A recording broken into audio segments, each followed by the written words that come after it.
Muy buenas tardes a todos los que nos acompañan en persona y por YouTube. En nombre del Instituto de la Memoria Histórica Cubana contra el Totalitarismo y Plantados hasta la Libertad, les quiero dar la bienvenida. Mi nombre es Carmen de Toro Gómez y me honra ser directora de finanzas del Instituto. Le agradecemos a la Biblioteca de Westchester por prestarnos sus salones una vez más para que estas conferencias sean posibles. Nuestra conferencia de hoy se titula Martí contra el totalitarismo. El presidente del instituto nos va a explicar de qué va a consistir. Pedro Corzo.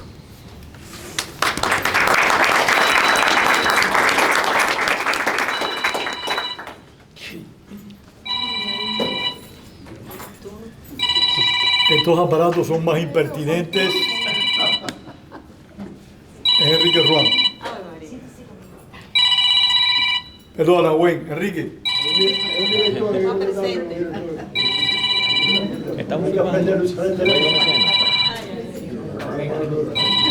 Se congeló.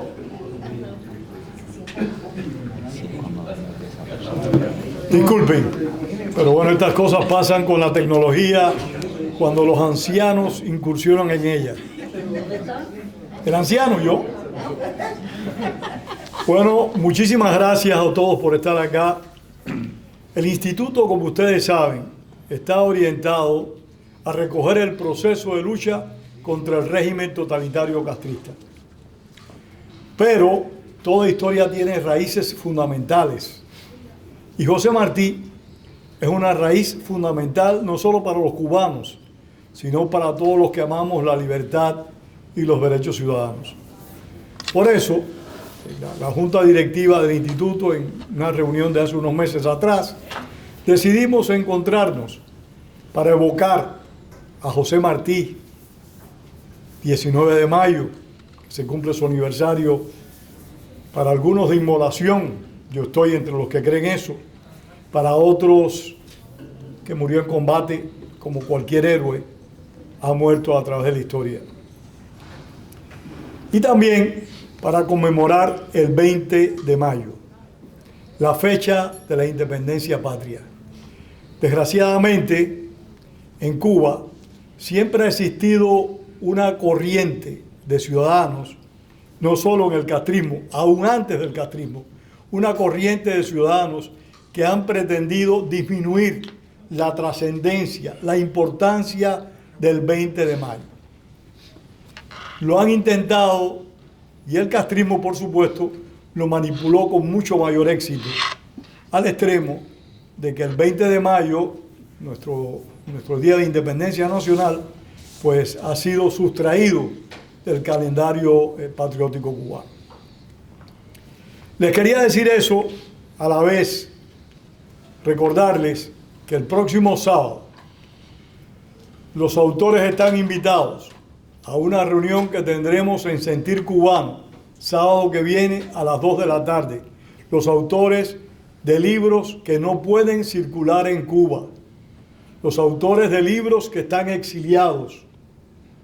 Los autores de esos libros estamos convocados a reunirnos el próximo sábado en Sentir Cubano, la 8 y la 31, al lado de la Librería Universal. Reunirnos allí para organizar el segundo encuentro internacional con el libro cubano exiliado.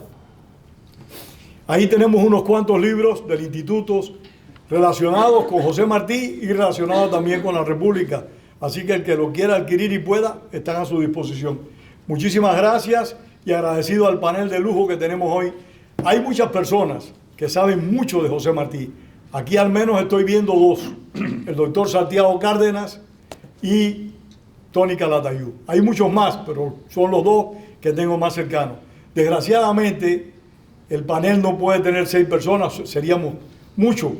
Por eso hemos tenido que irnos reduciendo y en su momento pues tendremos otras oportunidades para evaluar y valorar todas estas gestiones. Muchísimas gracias y disfruten esta conferencia.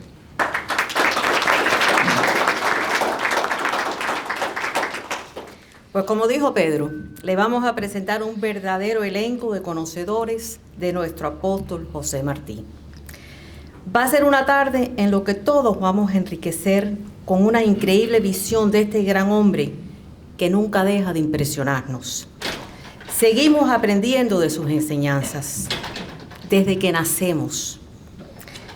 Y les voy a mostrar un tesoro que yo guardo. Mis padres me regalaron la edad de oro de nuestro maestro. Este ejemplar tiene 70 años y lo guardo como un tesoro de verdad para mí. Para cada momento de nuestra vida, este gran hombre tenía una gran visión. Nuestro primer orador va a ser el director y fundador de la Academia de la Historia de Cuba en el Exilio, catedrático jubilado de Español y Literatura Hispánica de la Universidad de Nueva York, escritor de varios libros y crítica literaria, por nombrar algunas de sus obras: Martí y la literatura infantil en 1995, acerca de Martí en el 2003, Más sobre Martí en el 2011. También confeccionó una edición crítica de la Edad de Oro de Martí en el 2001. Recibió la medalla conmemoratoria del 5º centenario del emperador y lo promovieron a grado comendador Gran Placa. Les presento al doctor Eduardo Lolo.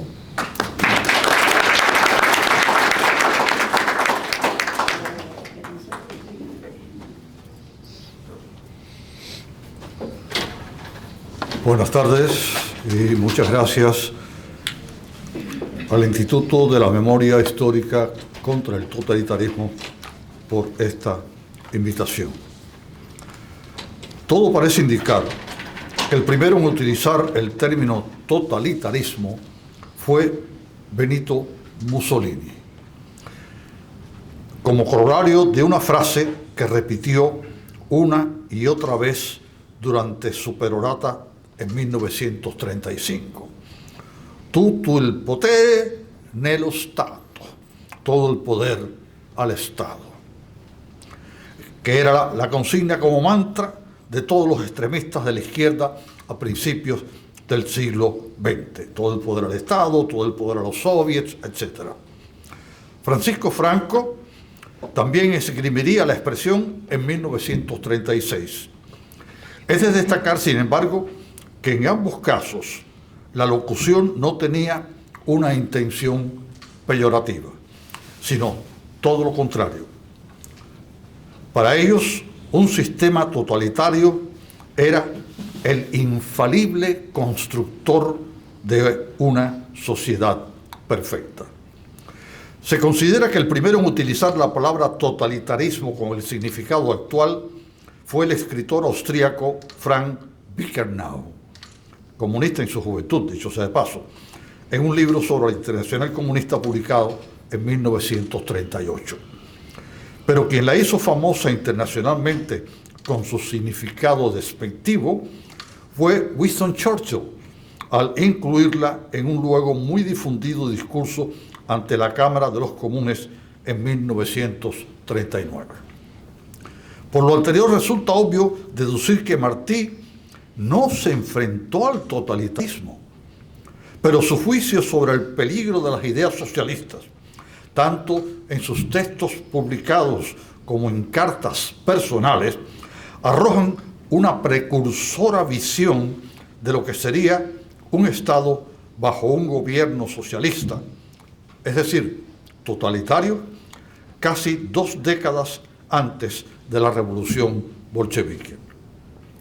Los pormenores de ese enfrentamiento los dejo a los panelistas que me siguen, a fin de que no tengan que repetir los conceptos martianos y volver a citar sus textos relacionados con el tema. Yo voy a intentar un acercamiento en dirección opuesta: el totalitarismo contra José Martí. Dicho duelo no tuvo nada que ver con la literatura martiana, de importancia capital en el desarrollo de las letras españolas de finales del siglo XIX, que continuarían sus seguidores durante los primeros decenios de la siguiente centuria.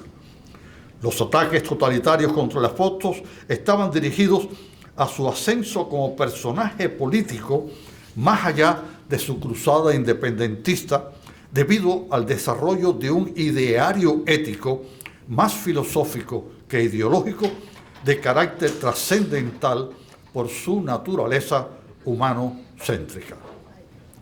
¿Cómo logró Martí convertirse en una figura histórica significativa en Cuba, en tanto que personaje político, que llegara a representar una amenaza a las ideas totalitarias y, consecuentemente, fuera atacado por los cubanos comunistas? El proceso fue paulatino y demoró décadas en cristalizarse. En los momentos de su muerte, Martí en Cuba, excepto para unos pocos escritores y conspiradores en la isla, era un ilustre desconocido. Toda su fama era entre los cubanos de la diáspora y la inteligencia hispánica fuera del país. Cuando caen Dos Ríos, el gobierno colonial dio la noticia con gran algarabía.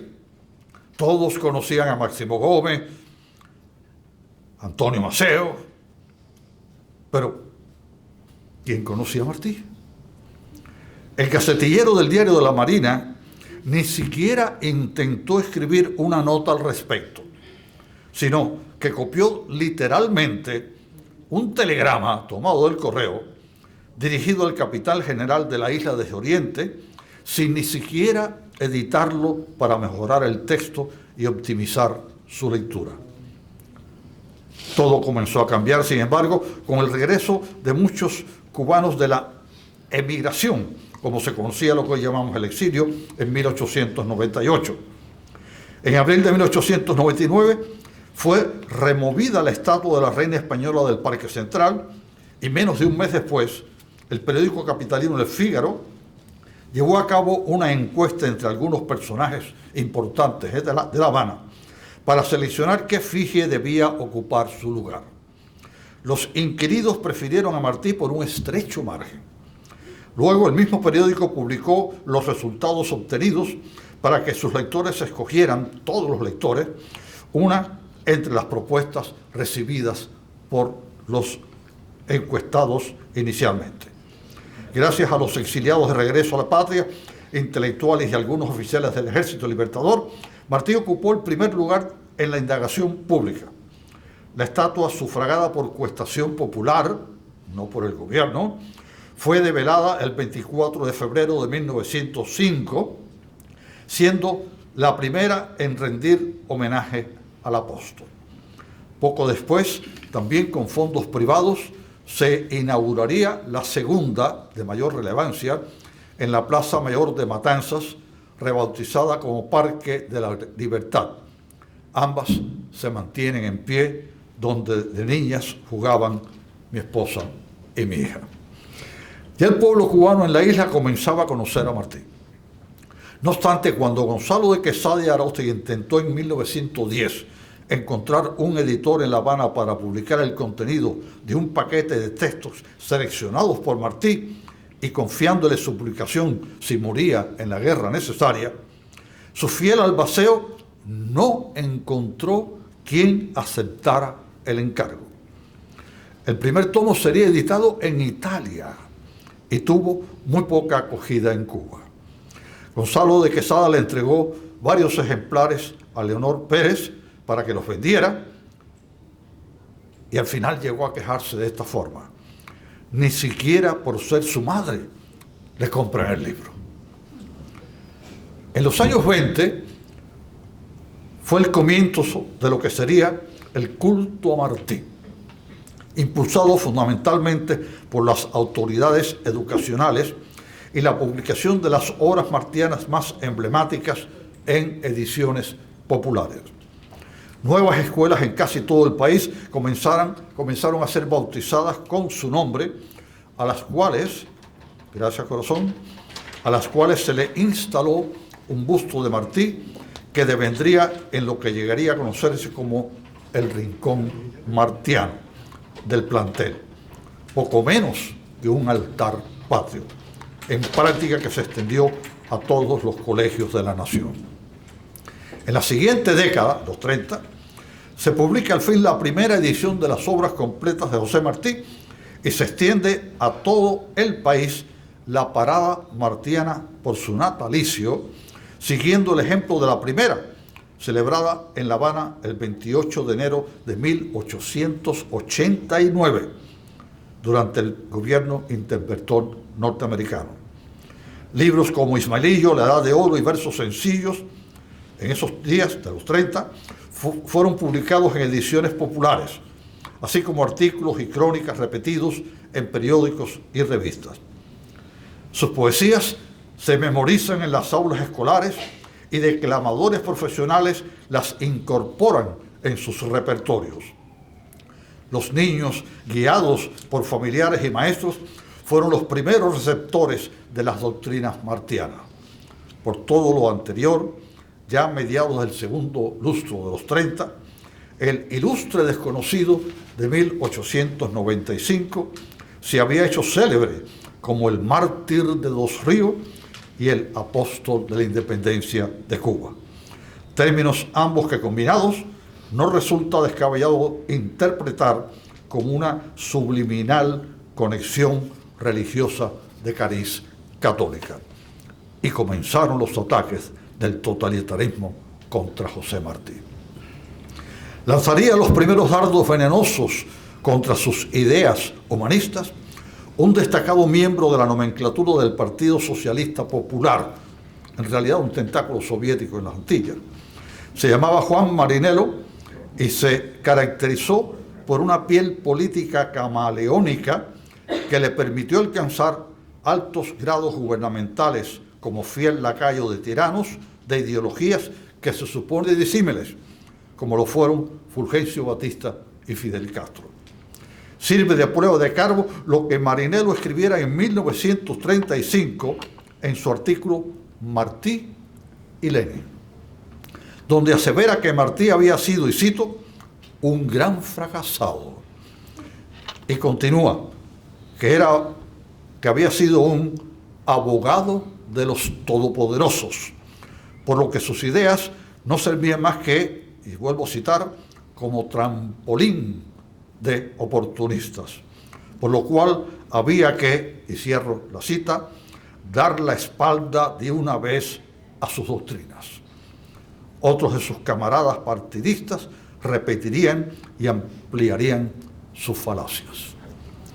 Pero en los años 40, ya Martí y sus ideas se agigantaron de manera tal que atacarlo habría sido poco menos que un suicidio político. Contribuyó en ello a la segunda edición de sus obras completas en 1946 por la editorial Lex, y no solamente por la seriedad de la edición de los textos, sino por su factura física, con cubiertas de piel y papel Biblia. El clima del culto a Martí se alcanzó con motivo del centenario de su nacimiento en 1953, con multitudinarias festividades en todo el país y el develamiento del monumento martiano en la Plaza Cívica, cuyo elemento básico sería la monumental escultura del apóstol, y todavía en medio de las dilatadas celebraciones, el estreno y exhibición nacional del film cubano-mexicano La Rosa Blanca. Pero en 1956, el totalitarismo volvió a la carga. Una foto de Fidel Castro en una dependencia gubernamental, luego de entregarse sin ofrecer resistencia a las tropas del ejército constitucional, luego de huir cobardemente junto a su hermano y abandonar a su suerte a los asaltantes que habían entrado, ellos no entraron, al cuartel Moncada, mostraba en la pared a sus espaldas una foto de Martí muy destacada. Como quiera que esta fue publicada en muchos medios de prensa, el hecho de que eran dos solamente los rostros que aparecían en la imagen, Martí y Fidel, le dio la idea al futuro falsificador en jefe de aprovecharse de la coincidencia, y ya que no podía vencer a Martí, decidió incorporarlo demagógicamente a su causa. De ahí surgió el mito de que Martí fue el autor intelectual del asalto al cuartel Moncada.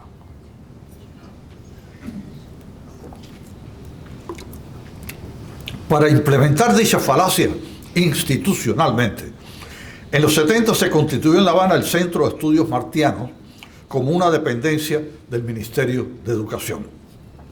El día de su inauguración el comisario de turno, dijo en su discurso que dicho centro, y cito, orientado por el materialismo histórico e inspirado en las enseñanzas de Fidel en el Moncada, el Centro de Estudios Martianos debe cumplir el compromiso de estudiar las relaciones entre el pensamiento de José Martí y las tareas de la Revolución Socialista. Grande y valioso aporte hará el Centro de Estudios Martianos si con el pensamiento de José Martí y con el instrumento científico del materialismo histórico logra exponer con información y datos concretos los lazos que unen el movimiento revolucionario del maestro con el ideario socialista de Marx, Engels y Lenin. Cierro cita. Que es decir, cierro la ignominia. A partir de entonces no cesó el ataque frontal del totalitarismo contra Martí en la historiografía castrista, su prensa, tanto radial, escrita y televisiva, su producción fílmica y los libros de textos escolares en todos los niveles de la enseñanza, en el desarrollo embaucador de lo que Carlos Ripoll calificó justamente como la falsificación de Martí en Cuba. Aunque realmente no fue una obra perfecta. La doble cara de muchos intelectuales varados en la isla y el consiguiente intento de incumplir subrepticiamente las directrices gubernamentales hizo que muchos de ellos, entre col y col totalitaria, cultivaran alguna que otra lechuga al margen, aunque fuera entre líneas. Incluso en el mismo Centro de Estudios Martianos no eran todos los que estaban, ni estaban todos los que eran. Aunque siempre bajo la mirada profesionalmente inquisitiva de los segurosos, algunos hasta hicieron contacto clandestino con martianistas del exilio, con quienes intercambiaban ideas y produjeron trabajos de real seriedad académica, que hay que cogerlo con pinzas. Hasta el legendario e indagado choteo cubano se hizo disidente en el Centro de Estudios Martianos cuando ciertos empleados rebautizaron a sus espaldas a un director de apellido Toledo Sande como Tolete Sandés. Las más recientes generaciones de cubanos, gracias al acceso, aunque restringido, al mundo digital y con su consiguiente atisbo al mundo exterior, han comenzado a desintoxicarse de la espuria falsificación de Martí en Cuba. Otros menos afortunados han reaccionado con un efecto secundario negativo de amargura histórica. Rechazan a Martí por considerarlo el culpable del horror consuetudinario en que desviven por creerlo todavía el autor intelectual del asalto al cuartel Moncada.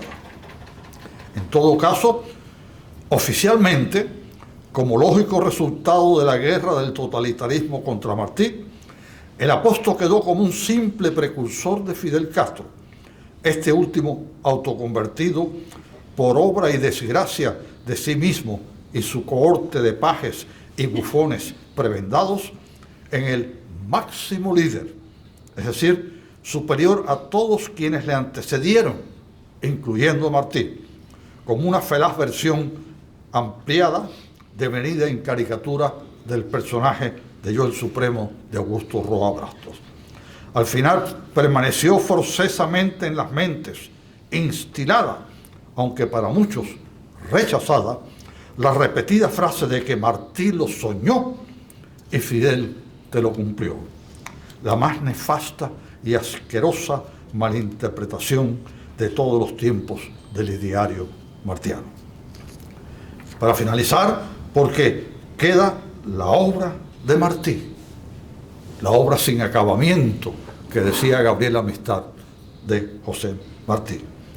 Pues que, aunque aquí falta, señores, hay una voz, los bramidos de su pluma, como señalara Domingo Faustino Sarmiento, aún se escuchan en las páginas de sus faenas que algún día se conocerán en Cuba sin los innobles afeites de la referida falsificación mantenida por los descendientes históricos del castrismo, tanto presentes como futuros.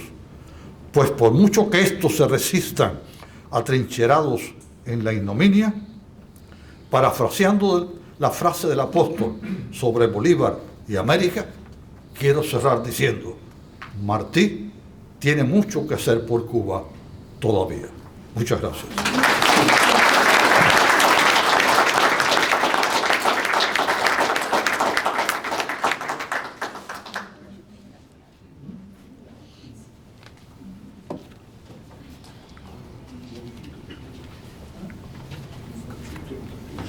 Muchísimas gracias. El próximo invitado es un periodista y profesor universitario que ha trabajado como editor en español para las Naciones Unidas y como corrector de estilo para varias publicaciones en español en Estados Unidos, incluyendo el Nuevo Herald y el Diario de las Américas. Es un orador y escritor con muchos años de experiencia como profesor. En el 2022 diseñó y enseñó un curso titulado Martí, la palabra. Es licenciado de la Universidad de La Habana en Idiomas y Literatura y de la Universidad Taras Shevchenko en Ucrania en Literatura y Ciencias Filosóficas. Por favor, acompáñenos, doctor Emilio J. Sánchez.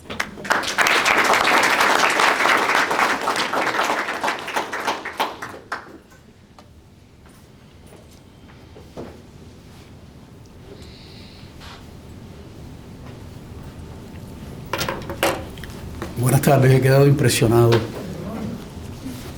con esa nota introductoria de resumen, ¿no? A uno se lo olvida.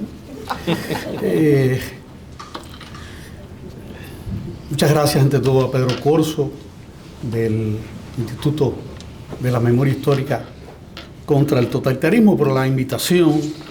Saludos al distinguido panel y a ustedes también agradecido por su presencia. La figura del apóstol ha sido empleada para legitimar plataformas políticas y reclamar su apoyo. En este caso se trata de un Martí de consumo masivo, iconografía, biografía resumida en una cuartilla y un racimo de aforismos y versos, sobre todo sencillos. Por ello no resulta extraño que se escuche o se lea que el uso caprichoso del ideario martiano desde posiciones diferentes u opuestas, léase, a ambos lados del estrecho de la Florida, se debe a su ambigüedad. Corolario, el pensador sería responsable de ese manejo veleidoso. Sin embargo, tocante a la incompatibilidad entre sus ideas y la experiencia totalitaria cubana, no hallo imprecisiones ni equívocos. Todo lo contrario. He circunscrito mi presentación a 4 temas: caudillismo y militarismo, libertad de empresa y propiedad privada, espiritualidad y religión, y libertad de pensamiento, expresión y prensa. Cada uno de ellos estará precedido por una breve mención a la experiencia totalitaria, a la que sigue su refutación a partir de decenas de citas textuales tomadas de las obras completas. Empecemos por el primer acápite: caudillismo y militarismo. En Cuba, después del 59, se unió la tradición caudillista nacional y, si se quiere, continental, con la adoración al líder, típica de los sistemas totalitarios. Al igual que en los países del socialismo real, el culto a la personalidad también prosperó en la isla. Por otra parte, el militarismo, entendido como la influencia del ejército en el gobierno y la sociedad, no ha tenido precedentes en la historia de Cuba ni del continente.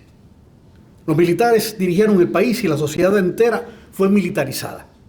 Campo de entrenamiento para las guerrillas latinoamericanas, la exportación de la violencia en pequeña y gran escala fue acompañada en lo doméstico por la apelación a una inminente invasión frente a la cual era imprescindible estar listo para el combate y reforzar, y cito, el odio como factor de lucha, el odio intransigente al enemigo.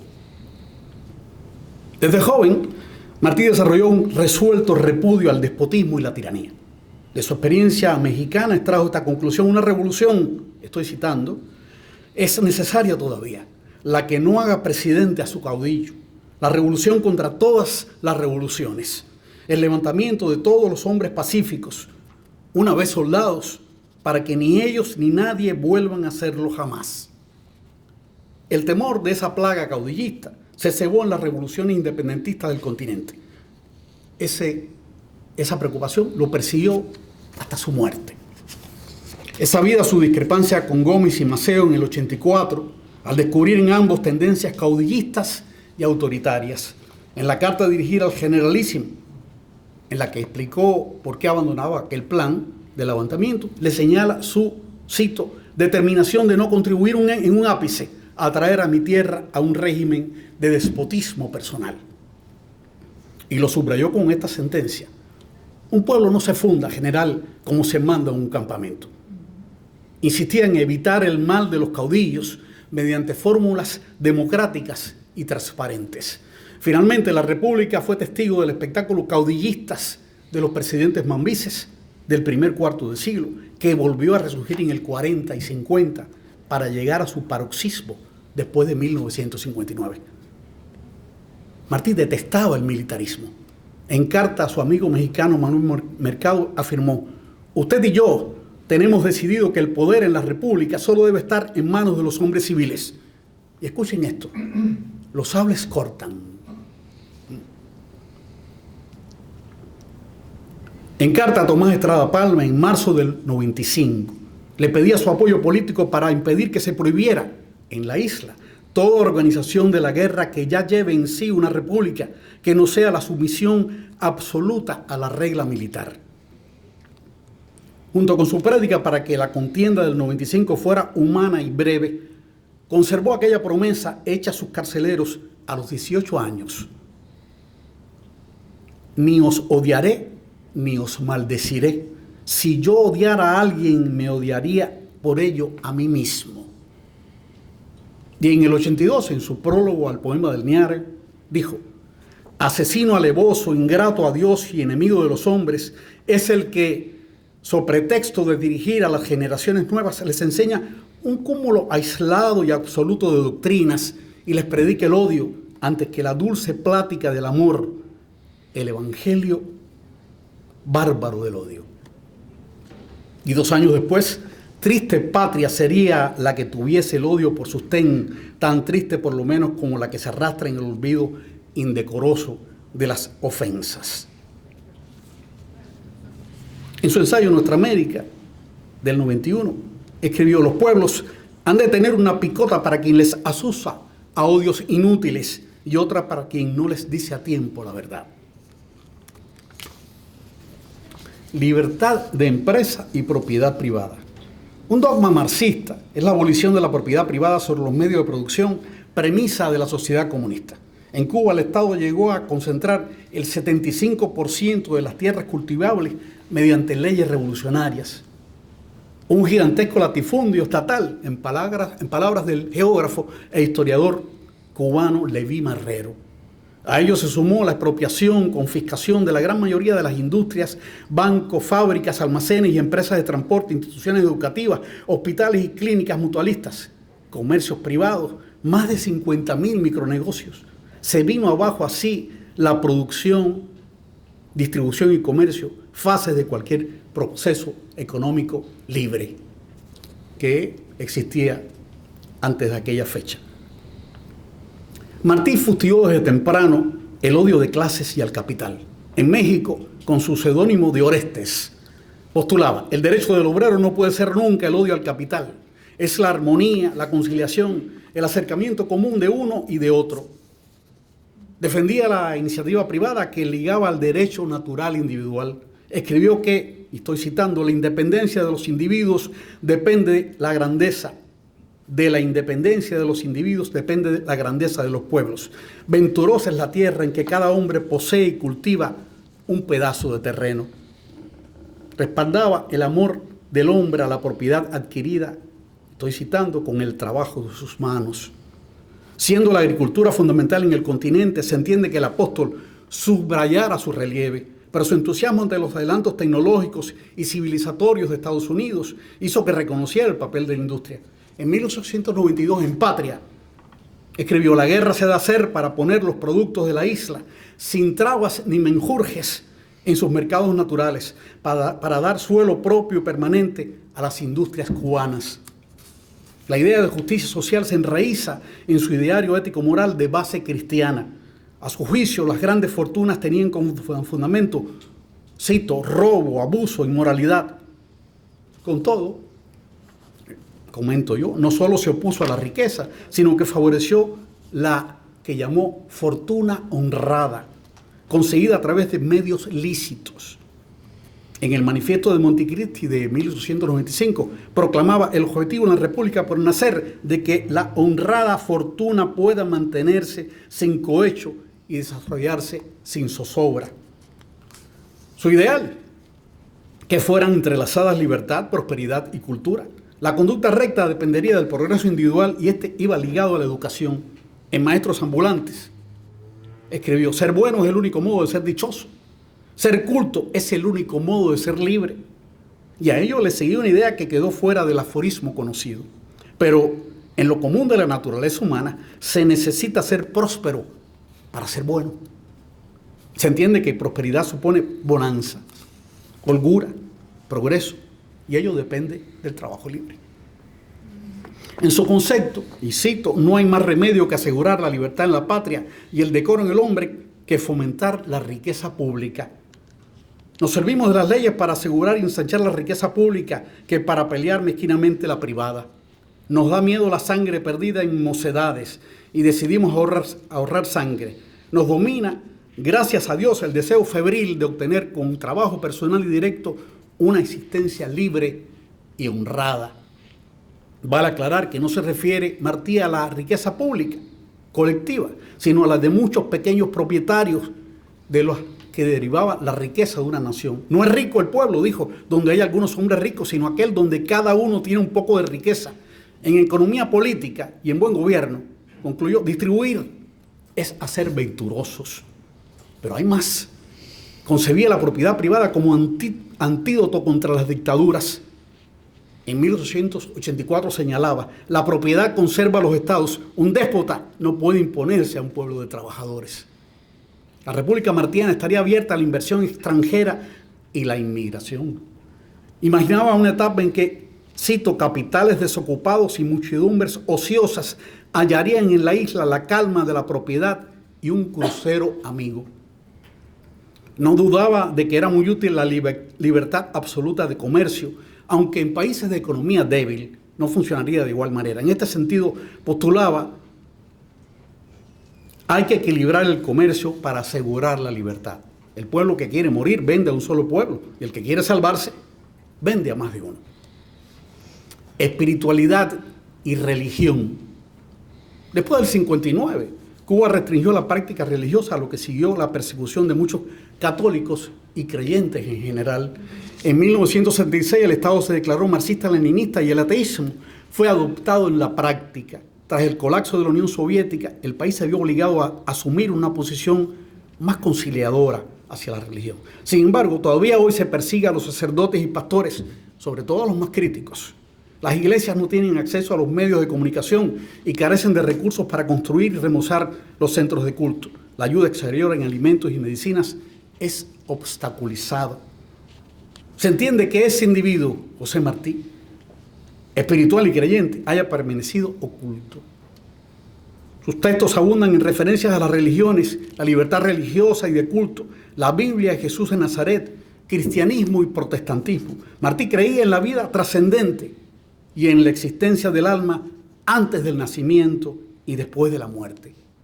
Concebía un Dios más allá de las religiones particulares y separadoras. Se consideró a sí mismo cristiano, pero no se adscribió a ninguna denominación organizada. como buen ecléctico, bebió de diversas fuentes y forjó su propia concepción de la divinidad y la vida futura, al margen de creencias, templos y liturgias. Estimaba que, cito, el hombre tiene necesidad de venerar. Definía la religión, cito, la forma de la creencia natural en Dios y la tendencia natural a investigarlo y reverenciarlo. El ser religioso está entrañado en el ser humano. Y reiteró, la religión está pues en la esencia de nuestra naturaleza. Aunque las formas varíen, el gran sentimiento de amor, de firme creencia y de respeto es siempre el mismo. Dios existe y se le adora. En el presidio político del 71 habla la idea de un ser supremo. Dios existe en la idea del bien que vela el nacimiento de cada ser y deja en el alma que se encarne en él una lágrima pura. El bien es Dios. Se identifica con el Cristo perdonador, cautivador, de los pies desnudos y los brazos abiertos.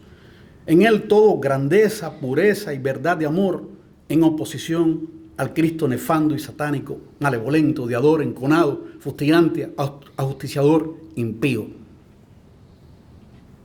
En su artículo El Cristo de Muncaci, en el 81, dijo: es preciso para entender bien a Jesús haber venido al mundo en pesebre oscuro con el espíritu limpio y piadoso y palpado en la vida la escasez del amor, el florecimiento de la codicia y la victoria del odio.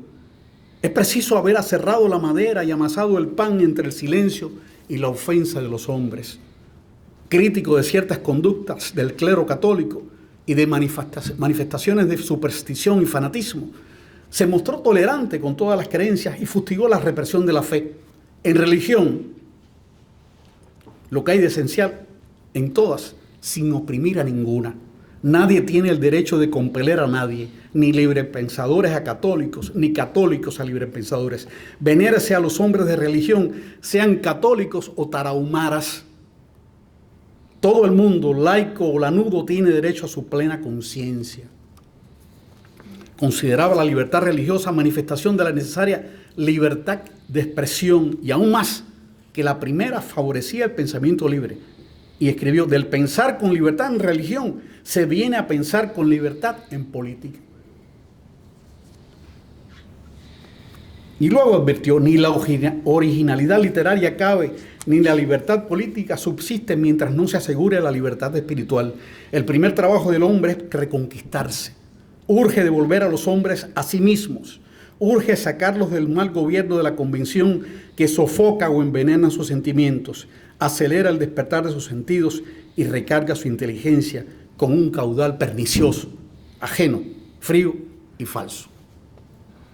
Y el último acápite: libertad de pensamiento, expresión y prensa. No sé si les pasa a ustedes como me pasó a mí con esta revisión de las ideas de Martí, que me sorprenden y en ocasiones me asombran.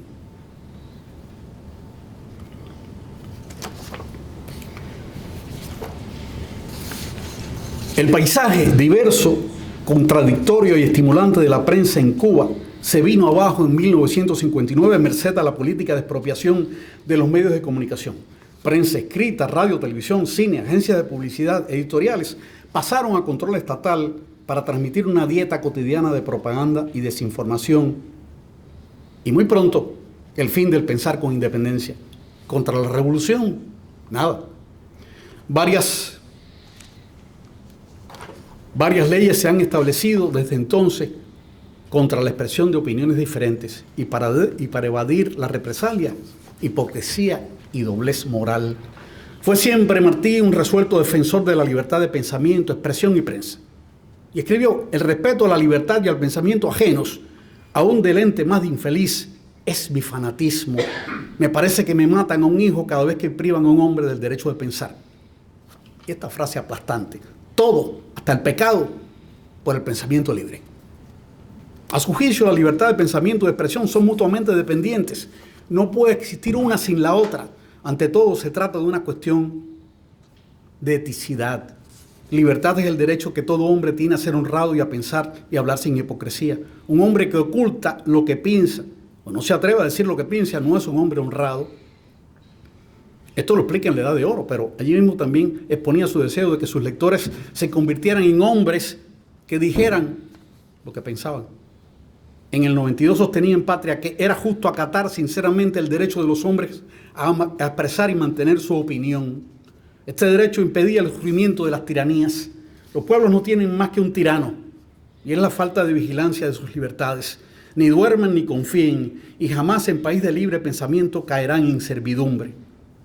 A la vez se mostraba partidario del libre intercambio de ideas y no hacía excepción con aquellas con las que podía discrepar. Es de hombres el respeto al adversario, sostenía, y por eso diferenciaba entre tendencias políticas y personas. Su república de hombres libres excluía el pensamiento único y el aplastamiento y persecución de las ideas. Así, indicó, los debates continuos, brutales, apuros francos de la contienda política robustecen en el hombre el hábito de expresar su opinión y atender la ajena. Y ponderaba el beneficio de vivir aquí, en Estados Unidos, donde la confrontación de ideas evita, y cito, aquel estado medroso e indeciso a que desciende la razón, allí donde impera un dogma único e indiscutible. Y en carta a su amigo Manuel Mercado decía, siempre es desgracia para la libertad que la libertad sea un partido. Aquella república martiana procuraría no traer en sí la mancha de un solo derecho de hombre desatendido o coartado, y en esa búsqueda establecería la práctica fecunda de allegar para la obra común del país con alma magnánima a los hombres de opuestas simpatías y pareceres y méritos rivales.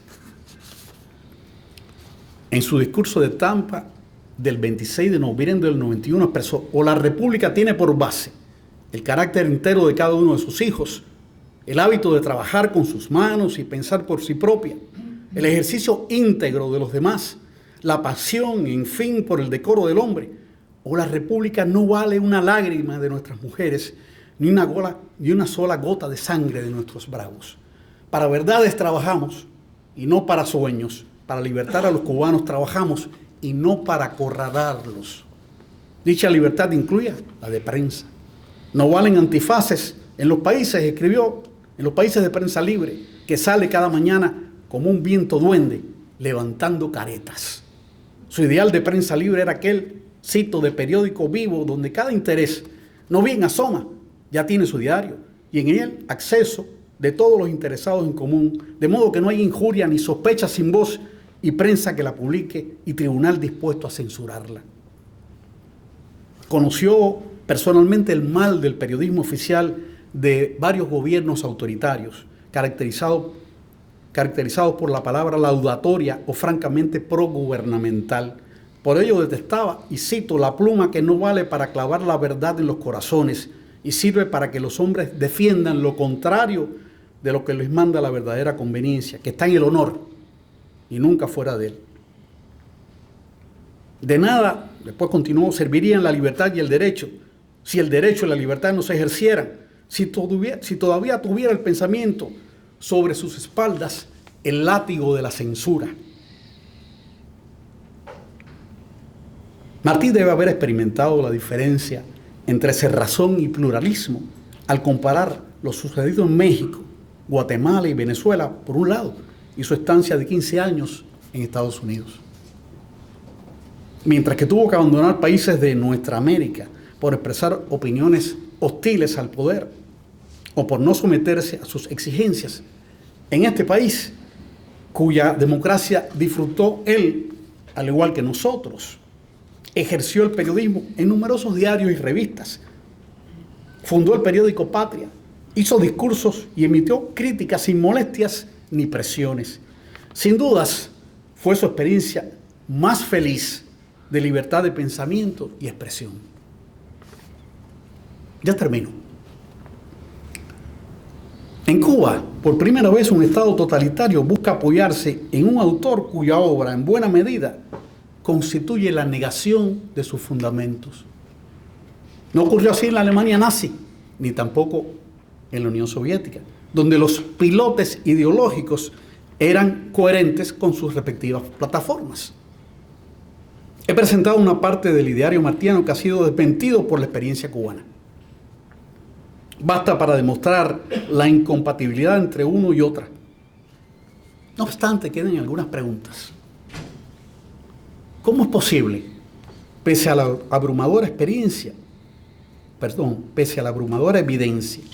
que algunas de sus ideas, y precisaría, incluso citas exactas, algunas de las que yo he leído acá, sean enarboladas allí públicamente sin el más mínimo sonrojo? ¿Cómo entender que el atropello a las ideas martianas pasa inadvertido ante intelectuales cultos, algunos eruditos, en temas martianos? Simulación, oportunismo, cinismo, contagio social. Puede que haya algo de eso, pero no existe una respuesta simple que cierre de un carpetazo un problema donde concurren un sinnúmero de factores a escala individual y masiva. Uno de ellos es el peso de la propaganda y la presión social, cuyos estragos pueden ser enormes. Pero les propongo no desviarnos y centrarnos más en Martí, no en su imagen, sino en su obra, tampoco conocida o conocida insuficientemente. Será edificante y deleitable. Muchas gracias.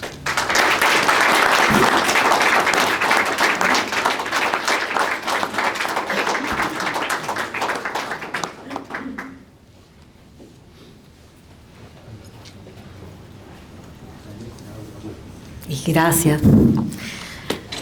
Vamos a continuar esta tarde de lujo, no solo con unos grandes presentadores, sino con unos trabajos increíblemente buenos que han hecho. Le agradecemos mucho.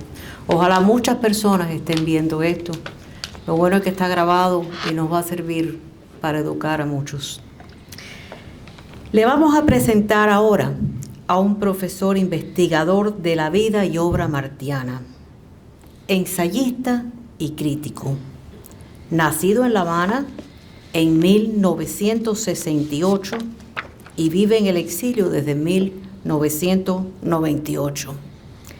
Es autor de José Martí, A la lumbre del zarzal. Eso fue en el 2014. Los versos libres a José Martí, notas de imágenes, en el 2015. La naturaleza de Martí, motivo de una reflexión, en el 1995. La narrativa cubana del exilio, en el 2015. Aquí con nosotros, José Raúl Vidal y Franco.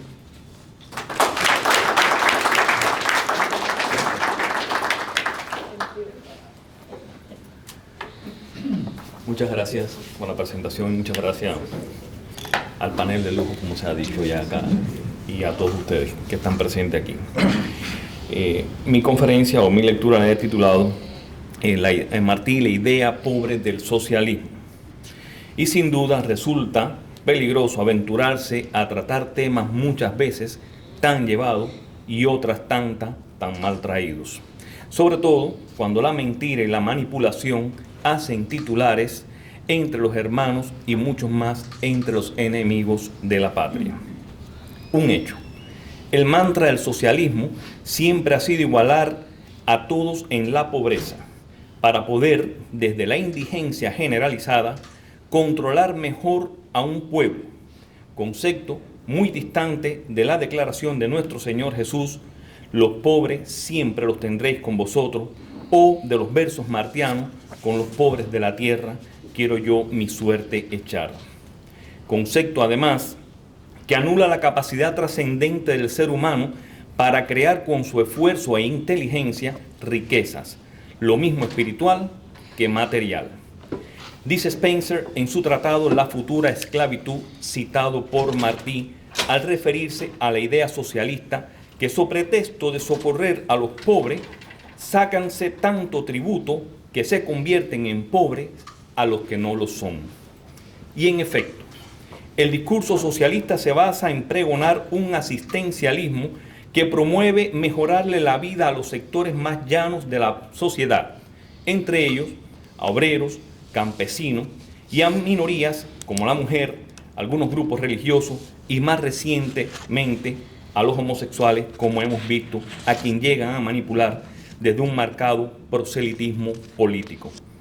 Lamentablemente, estos sectores se hacen muchas veces a ese discurso contagiado de promesas que en verdad nada se ocupan del bienestar de la persona humana, sino para ganar adeptos en la búsqueda del poder. La manipulación de estos sectores se enfoca en la idea de reivindicar supuestos derechos de libertad de expresión, movimiento y asociación fundamentalmente. Derechos que en realidad existen en la sociedad moderna, pero que esas minorías desconocen y no practican. Se trata del mismo modus operandi que el del fundamentalismo religioso, que socava el sentimiento del pobre en su ignorancia hasta comprometerlo desde las carencias y necesidades con sus doctrinas paternalistas. Así surge un ejército de vagos y resentidos que le exige al Estado pan y circo, desconociendo que estos dos elementos como herramientas fundamentales del control político-social que prolifera en cualquier régimen pseudo-democrático. En principio, el socialismo planteaba establecer la dictadura del proletariado, desconociendo que el uso del vocablo dictadura, venga de donde venga, no pierde su esencia autocrática. En este sentido, Martí se opone radicalmente al enfrentamiento social que promueve arrebatar al dueño de sus propiedades sobre pretexto de erigir un gobierno central donde todos, bajo un mismo pensamiento, son dueños de todo. Sobre el particular, al comentar la futura esclavitud de Herbert Spencer, nuestro apóstol subraya determinados puntos esenciales a la hora de abordar la idea socialista. De conjunto, su lectura plantea que el gobierno salvador, este gobierno socialista, garantizaría el acceso ilimitado a las riquezas que no ha producido. Promete casas y bienestar que no construye. Apoyado, como dice Martí, por la gentualla que la pide como si el globalismo y sensato deseo de dar a los pobres casa limpia que saneara a la par el cuerpo y la mente no hubiera nacido en los rangos mismos de la gente culta sin la idea indigna de cortejar voluntades populares. Esto tiene una vigencia tremenda en el 2025 y escrito hace más de 100 años. En su reflexión llega al punto de subrayar que al ser tan varia y activa y dominante la acción del Estado, habría de imponer considerables cargas a la parte de la nación trabajadora en provecho de la parte paupera. Teme el apóstol que esa gentualla y parte paupera, manipulada en su miseria, llegue al punto de desconocer la disposición natural del ser humano a la bondad y a la cultura. No a la bondad que promueve dádivas ni a la cultura del odio, sino a la bondad dignificada en el trato respetuoso de la persona humana y a la cultura de un verdadero crecimiento espiritual y social. Refuta, por lo tanto, la instauración y o proliferación de la pobreza. No cree en ella, sino en la capacidad de cada hombre que con su inteligencia puede crear la riqueza y crearse a sí mismo en medio de la sociedad. Enfatiza además que los pauperos que pueden vivir sin trabajar, por mucho que el Estado socialista les regale, no bastarían para acallar sus necesidades y apetitos siempre crecientes y demandantes. No importa cuánto regales, siempre te van a pedir más y más y más, menos trabajar. No desconoce ciertamente Martí las desigualdades sociales, pero estima que los asociados en esas necesidades y apetitos devendrían en fin y al cabo en los opresores de los verdaderos hacedores de riqueza, a quienes se les impondrían una doble carga, los gravámenes del Estado y la manutención de la gentualla y la parte paupera, al punto, y retomo a Spencer, de convertir a los pobres en pobres a los que no lo eran. Acentúa asimismo que los socialistas se apropian del drama del pobre como un tema exclusivo y novedoso, cuando en realidad es la preocupación, o fue una preocupación nacida del sector culto de la sociedad, sin la idea indigna de cortejar voluntades populares y promover la violencia de unos contra otros.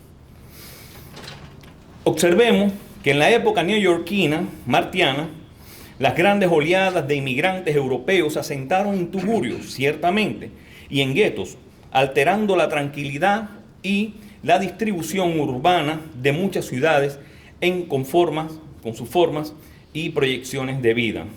Esa marginalidad propició la prostitución, el vicio y el crimen que alcanzaran niveles estratosféricos, índices sin precedentes en la época.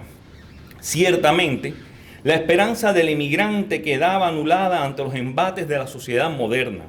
Sin instrucción ni profesión, muchos habían llegado al suelo norteamericano embaucados por las promesas de sus agentes europeos para insertarse en el contexto que los instaló irremediablemente en la pobreza y la marginación. Y cito unos versos de Martí, de la época, porque hay que ubicarse en tiempo y espacio con lo que él está diciendo. Envilece, devora, enferma, embriaga la vida en la ciudad. Se come el ruido como un corcel la hierba y la poesía. Estréchanse en las casas las apretadas gente como un cadáver en su nicho, y con penoso paso por las calles pardas se arrastran hombres y mujeres, tal como sobre el fango los insectos secos, airados, pálidos, canijos. Al temor de Spencer, por ejemplo, de que Estados Unidos legislara la construcción de casas para los pobres en los tugurios y ciudadelas, Martí responde que eso equivaldría a legislar las formas del mal.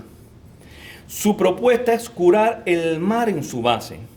Sí, proveerle accesos a casas limpias, artísticas, luminosas y aireadas, aunque no dice el modo ciertamente, parece ser más que bien que se refiere a una cuestión práctico-moral que implica crear fuentes de trabajo e instrucción para alejar a la gentualla de los tugurios, del vicio y las tabernas, de la vagancia y la ilegalidad, proveyéndole opciones que viabilicen su inserción activa y eficaz en la sociedad, sin la idea indigna de cortejar voluntades populares como hacen los políticos con la gente pobre.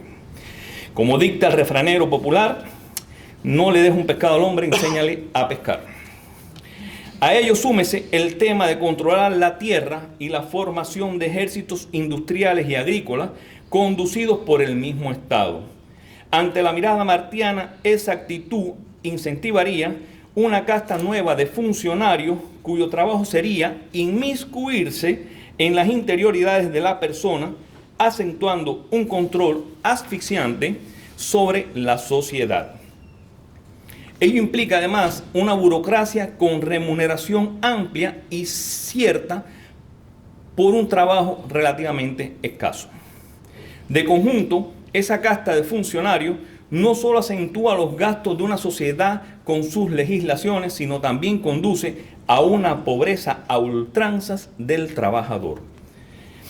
En el caso de Cuba, es lamentable cómo varios intelectuales, artistas y profesores han tirado a Martí de la chiva hasta el altar del socialismo, so pretexto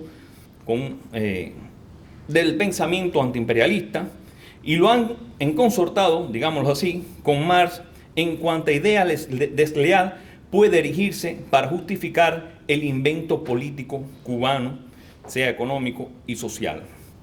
Pero ni Martí, ni Marx, ni el mismo invento tienen puntos comunes. Sobre todo con Martí, para quien es ajena toda idea del control y avasallamiento de un pueblo. Y vale aclarar en este punto que muchos de los intelectuales, que algunos se han mencionado acá, hoy por hoy no son ni marxistas ni martianos, y están aquí en el exilio. Sobre el particular, nuestro apóstol habla del avestiamiento de unos hombres en provecho de otros en su artículo, escrito el 29 de marzo del 83, intencionalmente desconocido en el discurso oficial del régimen cubano, y es ese artículo que titula Honores a Carlos Marx, que ha muerto. Allí subraya: Carlos Marx ha muerto. Como se puso al lado de los débiles, merece honor. Pero no hace bien el que señala el daño y arde en ansias generosas de ponerle remedio, sino el que enseña remedio blando al daño.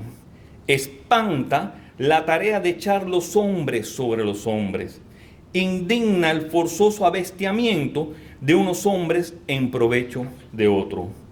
Mas se ha de hallar salida a la indignación, de modo que la bestia cese sin que se desborde y espante. Y esos son todos las manifestaciones tan raras que se van de control. Es a eso lo que se refería justamente. Que la bestia cese sin que se desborde. Más adelante puntualiza con certera precisión: Carlos Marx estudió los modos de asentar el mundo sobre nuevas bases, pero anduvo deprisa y un tanto a la sombra, sin ver que no nacen viable ni del seno de pueblo en la historia, ni de seno de mujer en el hogar, los hijos que no han tenido gestión natural y laboriosa. Y a su amigo Fermín Valdés Domínguez, socialista empedernido, le responde en carta con fecha mayo de 1894. La famosa frase que siempre se coge de esta carta: dos peligros tiene la idea socialista, como tantas otras, el de las lecturas extranjerizas, confusas e incompletas, y el de la soberbia y rabia disimulada de los ambiciosos, que para ir levantándose en el mundo empiezan por fingirse, por tener hombros donde alzarse, frenéticos defensores de los desamparados. Ya sabemos que muchos de los políticos de Cuba se apropiaron de determinados vocablos como los pobres, las casas, los menesterosos, etcétera, etcétera, y de patria, y bueno, en función de eso armaron todo su discurso y sobre todo haciéndoles ver lo miserable que eran, que no era por ellos, que era porque la sociedad no se los permitía, sociedades capitalistas.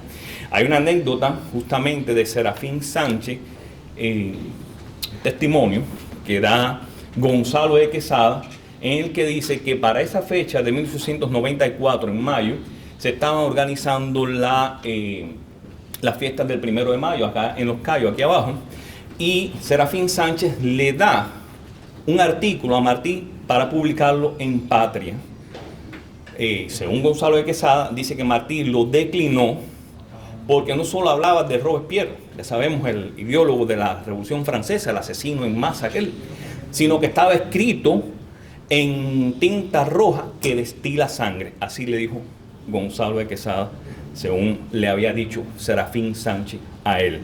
Esa carta, por supuesto, ese artículo no se desconoce. Lo que se conoce es la respuesta que le dio Martí a Fermín Valdés Domínguez, que es esta la que acabo de leer. Por esa fecha también Fermín Valdés Domínguez le había dado un artículo también para Patria, para que lo publicara, y Martí sencillamente lo declinó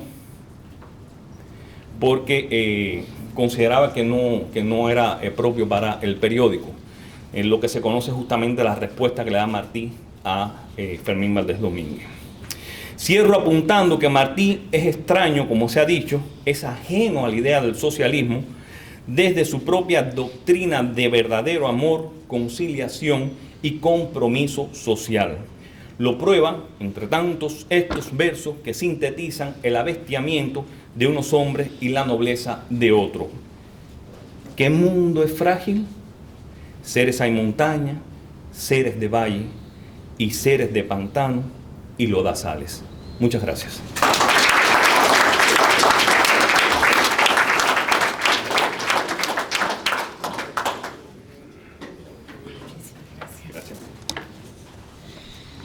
Muchísimas gracias, otro excelente trabajo. Gracias. Ahora próximo vamos a tener a un director del instituto. Actualmente es profesor de Ciencias Políticas de la Universidad Internacional de la Florida, FIU. Obtuvo un doctorado y una maestría en Ciencias Políticas de FIU y una maestría en Operaciones de Paz de la Universidad George Mason. También tiene una licenciatura en Estudios Internacionales y Ciencias Políticas de la Universidad de Miami. Nuestro querido Daniel Pedreira.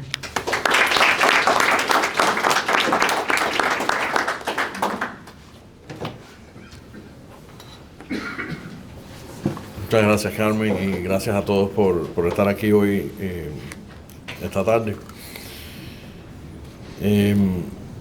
Y muchas gracias en particular por acompañarnos en este mes de mayo, durante el cual, como ya se mencionó, conmemoramos el 130 aniversario de la muerte del apóstol José Martí. Puede hablarse y escribirse mucho de José Martí, como ya hemos visto, su vida y su obra. Casi todo tema martiano se ha estudiado y discutido con mayor o menor enfoque o rigor desde que el apóstol murió en Dos Ríos aquel 19 de mayo de 1895. Sin embargo, el estudio de José Martí como proponente del gobierno civil contra el caudillismo y el militarismo también merece un análisis contemporáneo dentro del marco de la conferencia de hoy, Martí contra el totalitarismo. Para aproximarnos al papel de Martí como promotor del antitotalitarismo y, por ende, del civilismo para Cuba, podemos analizar un documento del cual una frase en particular se encuentra entre las más célebres de Martí, que ya ha sido mencionado hoy. A su vez, el tema merece repasar hechos de aquella república que reflejan el dilema sobre el cual Martí advirtió. Desde su exilio en Nueva York, Martí le escribió una carta al generalísimo Máximo Gómez con fecha de lunes 20 de octubre de 1884. Comenzó diciéndole a Gómez que la escribía tras reunirse con él en su casa en la mañana del sábado anterior, o sea, el 18 de octubre. Entre líneas se da a entender que hubo una discusión entre ambos. Martí describió esta discusión como, y cito, un importuno arranque de Gómez, y de nuevo una curiosa conversación que provocó a propósito de él el general Maceo, en la que quiso, y dice, locura mayor, darme a entender que debíamos considerar la guerra de Cuba como una propiedad exclusiva, cierro cita de Gómez, y abro de nuevo, en la que nadie puede poner pensamiento ni obra sin cometer profanación, y la cual ha de dejarse sin se la quiere ayudar servil y ciegamente en sus manos. Y ahí cierro cita de nuevo. Martí reaccionó al incidente en el que Gómez planteaba la supremacía militar a la cívica y política con, de nuevo la cita, asombro y disgusto. Cierro cita. Respondió claramente, enfatizando que, cito, la patria no es de nadie, y si es de alguien, será, y esto solo en espíritu, de quien la sirva con mayor desprendimiento e inteligencia. Cierro cita. En su carta, Martí le explica a Gómez que tomó unos días para expresarle su punto de vista, el cual resumió al describirlo como su, abro cita, determinación de no contribuir en un ápice por amor ciego a una idea en que me está yendo la vida, a traer a mi tierra a un régimen de despotismo personal, que sería más vergonzoso y funesto que el despotismo político que ahora soporta, y más grave y difícil de desarraigar, porque vendría excusado por algunas virtudes, establecido por la idea encarnada en él y legitimado por el triunfo. Y ahí de nuevo cierro cita. Enseguida Martí declaró su célebre frase lapidaria: un pueblo no se funda, general, como se manda un campamento. Martí estableció dos caminos posibles para Cuba al reclamarle a Gómez, al escribirle. Y ahí un nuevo párrafo. ¿Qué garantías puede haber de que las libertades públicas, único objeto digno de lanzar un país a la lucha, sean mejor respetadas mañana? ¿Qué somos, general? ¿Los servidores heroicos y modestos de una idea que nos calienta el corazón? ¿Los amigos leales de un pueblo en desventura? ¿O los caudillos valientes y afortunados que con el látigo en la mano y la espuela en el tacón se disponen a llevar la guerra a un pueblo para enseñorearse después de él? La fama que ganaron ustedes en una empresa, la fama de valor, lealtad y prudencia, van a perderla en otra. Si la guerra es posible y los nobles y legítimos prestigios que vienen de ella es porque antes existe trabajado con mucho dolor el espíritu que la reclama y hace necesaria. Y a ese espíritu hay que atender y a ese espíritu hay que mostrar en todo acto público y privado el más profundo respeto, porque tal como es admirable el que da su vida por servir a una gran idea, es abominable el que se vale de una gran idea para servir a sus esperanzas personales de gloria o de poder, aunque por ellas exponga la vida. El dar la vida solo constituye un derecho cuando se la da desinteresadamente. Y ahí cierra esa sección. Más que una firme declaración hacia Gómez, esta célebre frase representa una advertencia profética para la Cuba futura que en esos momentos buscaba la independencia. Martí vinculó la imagen de Gómez a la de un caudillo, lo cual merece que estudiemos a fondo el significado de ese calificativo. El sistema de caudillaje, o también llamado caudillismo, había sido una característica prominente del liderazgo latinoamericano posterior a la independencia de la región durante el siglo XIX.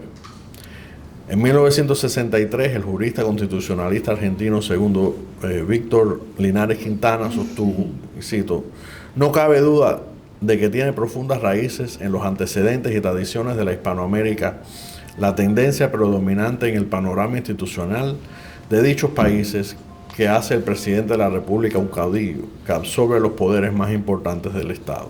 Cierro la definición. Abordando el tema del caudillismo, el ensayista, abogado y político nicaragüense Julio César Icaza Tijerino en 1971 también destacó la preponderancia de estas características en América Latina, definiendo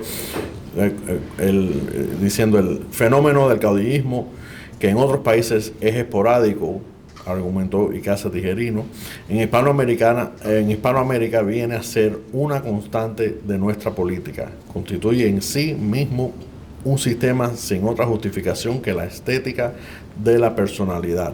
Viene a ser la expresión de un antirracionalismo fundamental. El politólogo español Juan Lins conceptualizó el caudillaje utilizando 4 características. Primero, la aparición repetida de conjuntos armados patrón-cliente, cimentados por lazos personales de dominio y sumisión y por un deseo común de obtener riqueza por la fuerza de las armas. 2, la falta de medios institucionalizados para la sucesión en los cargos. 3, el uso de la violencia en la competencia política. Y 4, los repetidos fracasos de los líderes en ejercicio para garantizar sus mandatos como caciques. El caciquismo fue otra característica importante en las primeras décadas de la República Cubana. Al igual que el caudillaje y el caudillismo, el caciquismo pone su énfasis en una figura política. El término proviene de la palabra cacique, un término tomado de la palabra de la tribu taína para jefe. El sociólogo y etnógrafo cubano Fernando Ortiz explicó que cuando evocamos a una figura tribal o bárbara del caudillejo político lo llamamos cacique, como el gobernante taíno, y caciquismo para referirse a su régimen personal y autoritario. Uno de los mitos fundacionales de Cuba cuenta la historia de Atuey, jefe de los taínos y el cacique más famoso de Cuba, que eligió ser quemado en la hoguera por los conquistadores españoles en lugar de vivir bajo su dominio. Aplicando el término a la política latinoamericana del siglo XX, Kate Ferris en 2012 se refirió al caciquismo como la práctica de negociar el poder y el privilegio entre el centro político y la localidad a través de redes clientelares mediadas por caciques, jefes locales, perdurada a lo largo del sexenio revolucionario y hasta bien entrado el siglo XX en España. Demostrando la relación entre el caciquismo y el caudillaje o caudillismo, Lins, de nuevo, afirmó: en la periferia del mundo occidental moderno, particularmente en América Latina, después de la independencia, bajo constituciones formalmente democráticas, surgieron formas de gobierno personal no estrictamente tradicionales. El caudillismo y el dominio oligárquico de los notables, terratenientes y políticos locales, a veces en alianza con un centro más moderno, un sistema conocido como caciquismo. También es importante señalar que en términos políticos, los caudillos caudillos ejercían el control del partido nacional y provincial, mientras que los caciques operaban como jefes de partido que generalmente operaban desde sus respectivos municipios o barrios. El historiador cubano Levi Marrero empleó otro término, cesarismo, para evocar un concepto similar al que definió como poder personal. Marrero agregó que se trata de un régimen unipersonal basado en la fuerza desnuda, cuya debilidad nace de su propia incapacidad para una sucesión ordenada. La futura República Cubana estaría plagada de conflictos entre personalidades políticas que impidieron en varias ocasiones la sucesión ordenada, como ya sabemos.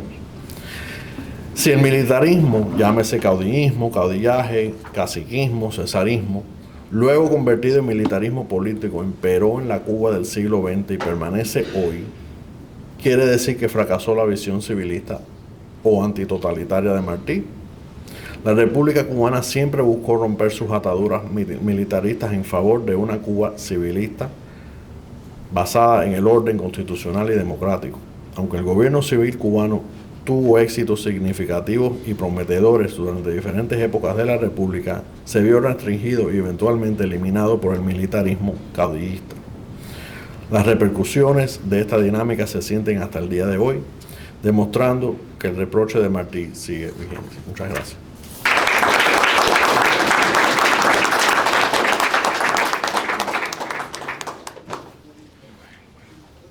¿Tenemos un tiempito para preguntas? ¿Hasta qué hora tenemos? ¿Media hora? Sí, hay tiempo. ¿Sí? Unos 20 minutos. Damos unos 20 minutos. Ok. Yo quiero que sepan que todos los meses aquí tenemos estas conferencias. Siempre son sumamente interesantes. Estén al tanto para que nos acompañen. También quiero anunciarle que Pedro, con la asistencia de Wenceslao, ha hecho más de 100 entrevistas. Y ahí se puede ver en palabras de los propios protagonistas la historia de lo que hemos sufrido. No vamos a olvidarnos que mañana es un día muy especial, el Día de las Madres. Y las madres cubanas son muy especiales, han sufrido mucho. Muchas felicidades a todas. Ahora, si quieren hacer algunas preguntas, tenemos unos minuticos antes de entregar el salón. Ramiro Gómez, me luce conocida su cara. No fue el primero que levantó la mano, no vayan a pensar que fue por otra razón. Si fuera por ti, no hablo. Ni en la casa ni aquí tampoco.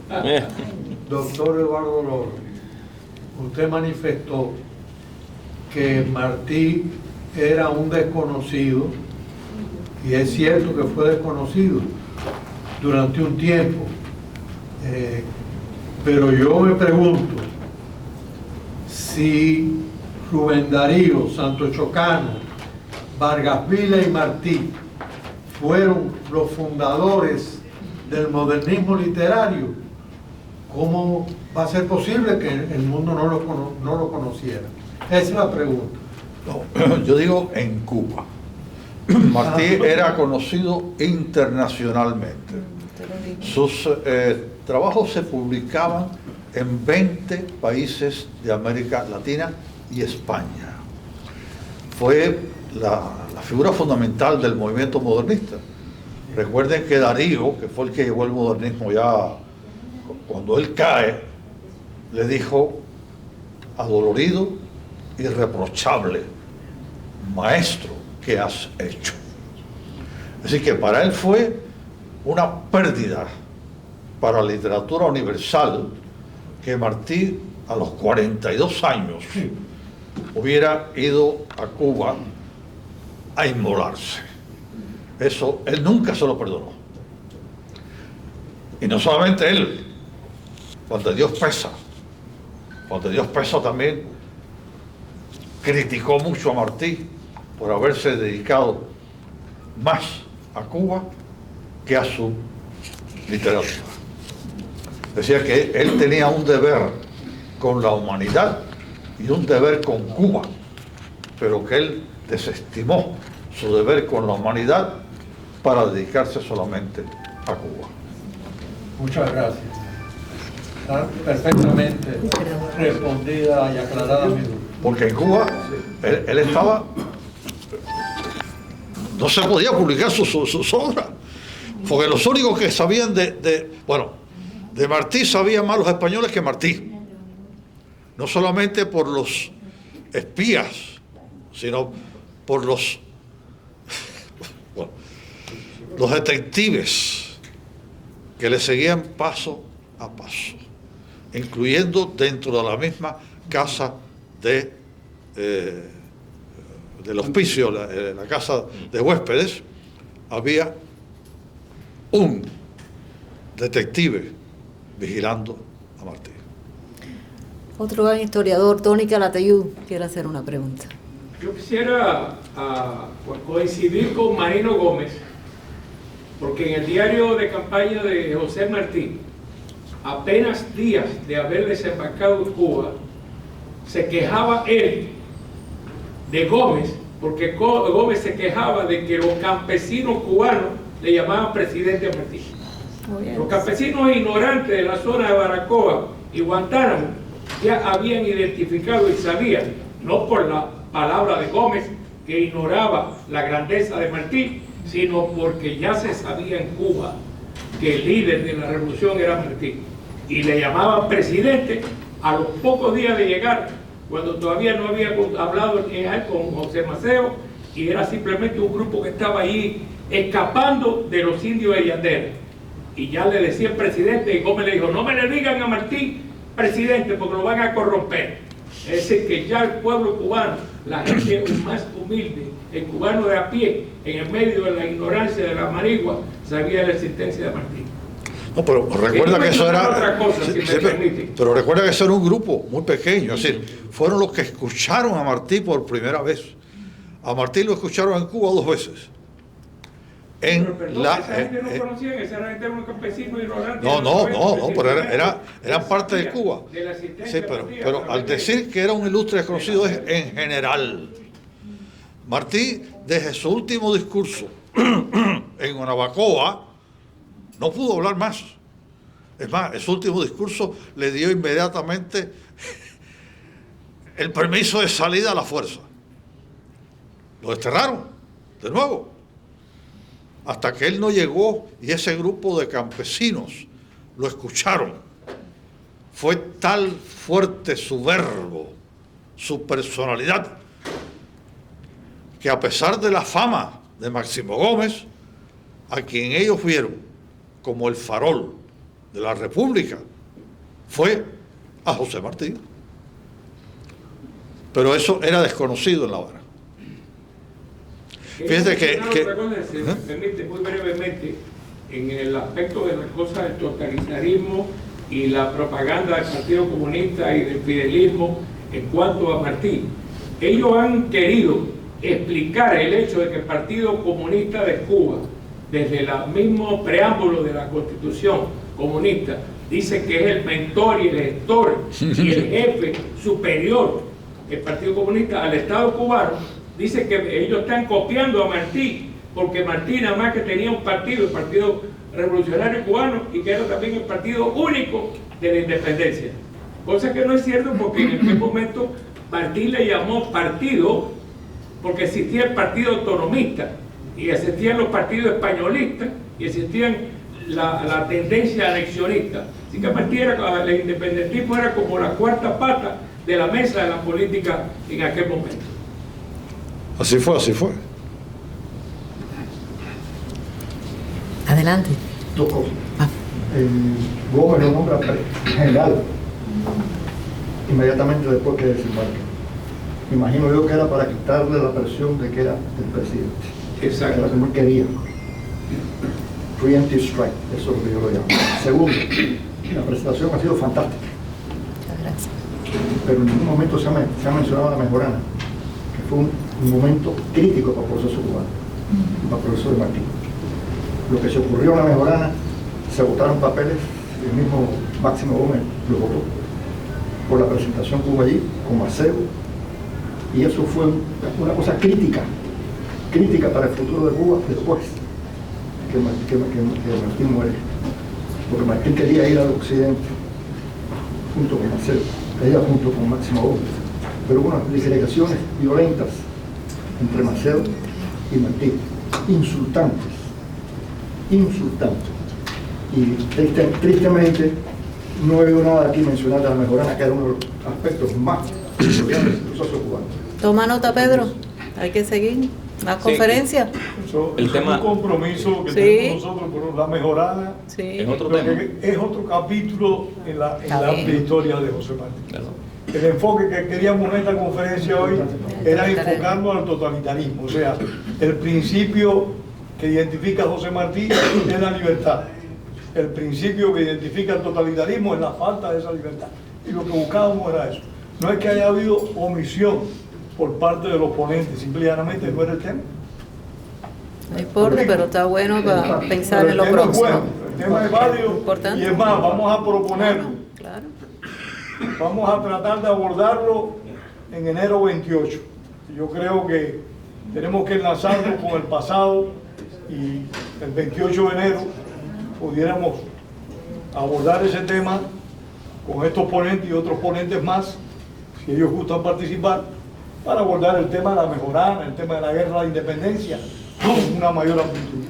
El tema de la mejorana, perdona que meta los tentáculos rapidito así. No solamente clave, como dice usted, en el tema del fracaso y de las cosas que sucedieron después. Mucho antes de la mejorana ya habían problemas. Desde 1884 el famoso plan San Pedro Sula. Después cuando Martí está organizando su guerra, digamos la guerra de independencia, organizando, pues el libro A Pie y Descalzo, del cual habla también. Eso también le generó en la inmigración muchos problemas. Lo que dice el doctor Lolo es cierto, Martí era un ilustre desconocido en Cuba. Se conocía solamente en algunas partes de Europa y en los Estados Unidos. Incluso hoy por hoy sigue siendo un desconocido en Cuba. La gente no pasa de los zapaticos de rosa, la edad de oro y quizás alguna que otro texto. Estamos hablando, o sea, se ha circunscrito únicamente a personas que lo estudian, a personas que vienen aquí a compartir un tema como el de hoy, pero realmente la gente de verdad desconoce la obra. No te voy a decir el nombre se conoce. Estamos hablando de la obra, de lo que hizo, de lo que pensó, de lo que escribió. Ahí están los discursos, ahí están, bueno, los que se conocen, porque hubo muchísimos discursos que no se recogieron y se desconocen. Hay mucha papelería dispersa todavía que no se ha podido publicar porque no se ha encontrado o porque no la persona que la tiene no la da a la publicación. De manera que sí, sigue siendo un desconocido y un manipulado. Lo han convertido mismo en mármol, que en Dios, que en apóstol, que en lo que sea, pero siempre se ha obviado la parte humana y este pensamiento, el cual hemos estado hablando aquí hoy, en contra de esa falsificación de la que hablaba Carlos Ripoll, que mencionaba el doctor Lolo, en torno a la figura y a la obra del apóstol. Y otra cosa que quería mencionar, no solamente mañana es el Día de las Madres, es el día también, una efeméride importante de nuestra historia, que es la caída en combate del general Ignacio Agramonte, camagüeyano. Por eso lo dice, porque él es camagüeyano. Pero quería decir algo, si puedo, la última cosa. Dale, Tony, que tengo el doctor Sánchez esperando y Angelito. Dale, Tony, rápido. Pero Sí, quería trata de lo decir, mismo. Usted lo tiene. Pedro, escucha esto. Sí. Te escucho. Dale. Esta es una noticia extraordinaria que puede ser todavía polémica y puede ser motivo de debate. Pero tenemos Pedro Corso y yo, un gran amigo que vive en este momento en Ecuador y que va a venir el mes que viene a Miami, que cuando salió de Cuba pudo sacar en disquete toda la cultura cubana, todos los libros cubanos, los periódicos cubanos y las revistas cubanas, la tiene en disquete y la va a traer para donarla a la biblioteca del Congreso y le va a entregar, imagino, al Instituto de la Memoria una copia y al Congreso Nacional otra copia de toda la cultura cubana, no los títulos, sino los textos de todo. Y él asegura que él tiene en su poder las páginas, 4 páginas que se perdieron del diario de Martí. Él dice que la tiene y que le va a traer a Miami para autenticarla. No, es Que imposible, esas es existen, imposible. que no fueron destruidas por Gómez que fueron guardadas y que él la tiene en su poder y que va a utilizar expertos para demostrar que es verdad que la tiene. Bueno, Mira, un momentico, un momentico. El doctor está esperando hace rato. quiere hablar. Mira, un momentico. Vaya, mira, el problema de Máximo Gómez, y esto es un dato que lo encontré yo en mi investigación, fue incluso después de la muerte de José Martí. Máximo Gómez se negó a que se le hiciera la estatua a Martí en el Parque Central. Él votó en contra. Él votó para que se le hiciera a José de la Luz y Caballero. Eso no se conoce. Eso me lo encontré yo ahora buscando en papeles viejos. Someter a votación acá a la audiencia a ver si me dan la palabra. No, ahora le toca a usted. Que hay un caudillaje por acá y por allá que impide el libre intercambio. Pero, un anuncio relacionado con Martí. El próximo domingo en el programa que dirige el dilecto Alberto Müller, Cuba y su historia, en el canal 17, va a estar dedicado a la mejorana. Y aprovecho que se ha discutido el tema de Martí, conocido o desconocido. Yo soy del criterio de que todavía sigue siendo desconocido, porque yo diferencio entre conocer la imagen y conocer la obra.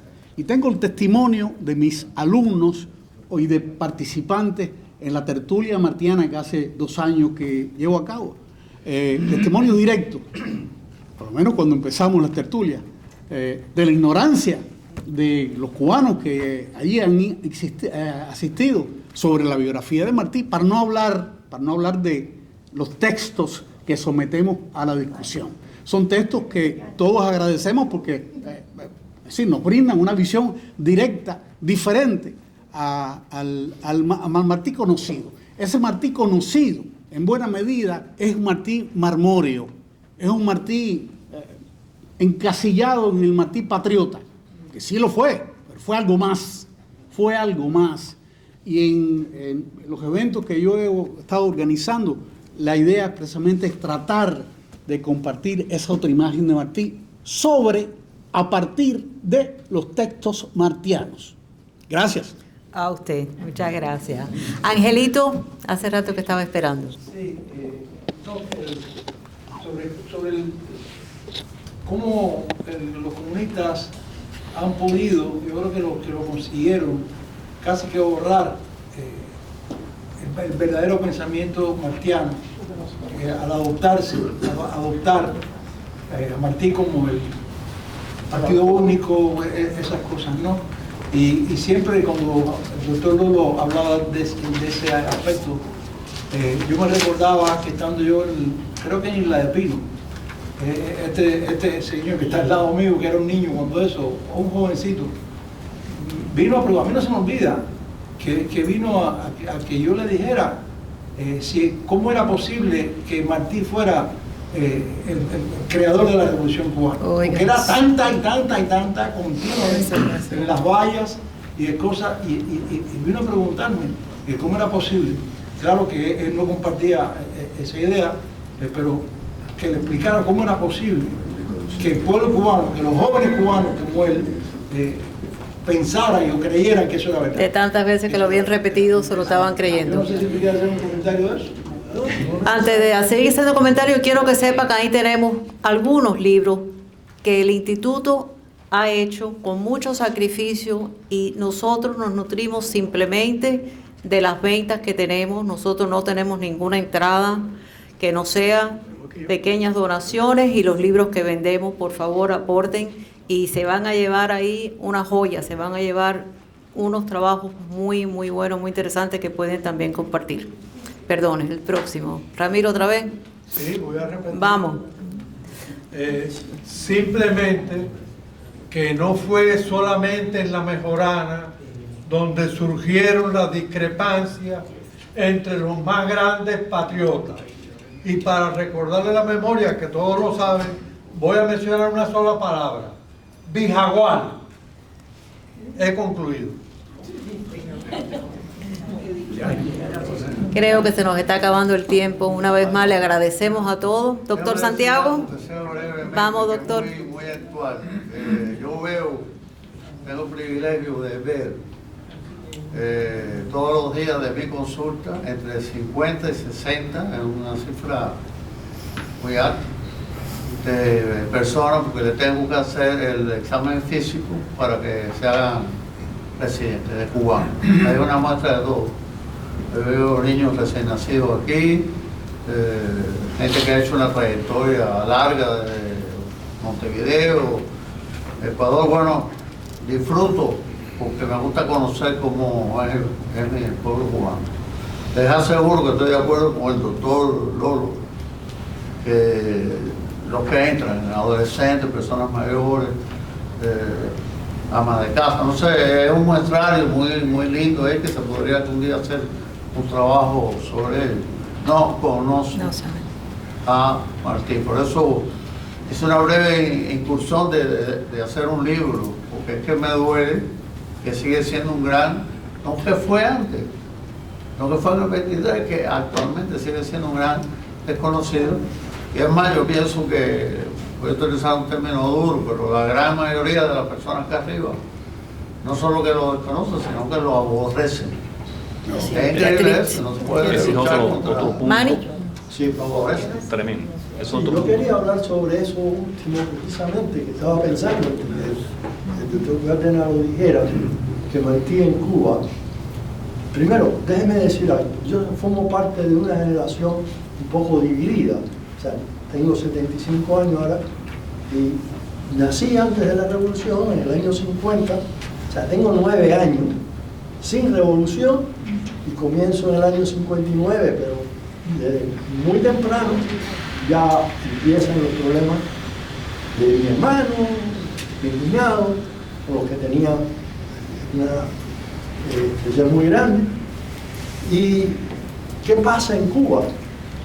Conocí o tenía amigos, grandes amigos, que ya odiaban a Martí.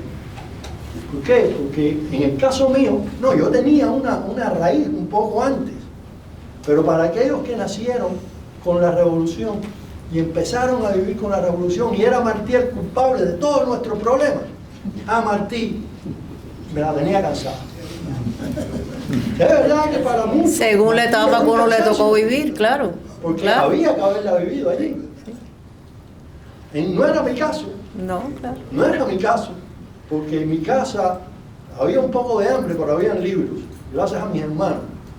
Y esos libros, muchos de Grande Martí, de Máximo Gómez, y crecimos pensando diferente, pero muchos cubanos, como dice el doctor Cárdenas, apartan a Martí, no lo quieren ni saber de él, igual que el color rojo. No me pongo una camisa roja aunque me maten. Así, me dijeron a mí, no me pongo una camisa. No, eso llévatelo. Yo no me pongo eso. Porque lo han identificado con la idea socialista, con el comunismo, claro. Carmen, después de Denny. Nos fuimos. Yo creo que las conferencias como estas son muy importantes. Gracias, Denis. Y Gracias. creo que se deben editar un libro acerca de esta conferencia, porque esta conferencia es más importante para los jóvenes de la nueva generación que desconocen por completo a Martí. Así es, así es. En primer lugar, porque no le ha sido de lugar. Y en segundo lugar, porque al régimen totalitario marxista no le conviene que se conozca el pensamiento de José Martí. Así es. Un aplauso a todos. Muchísimas gracias. Esperamos verlos en la próxima actividad.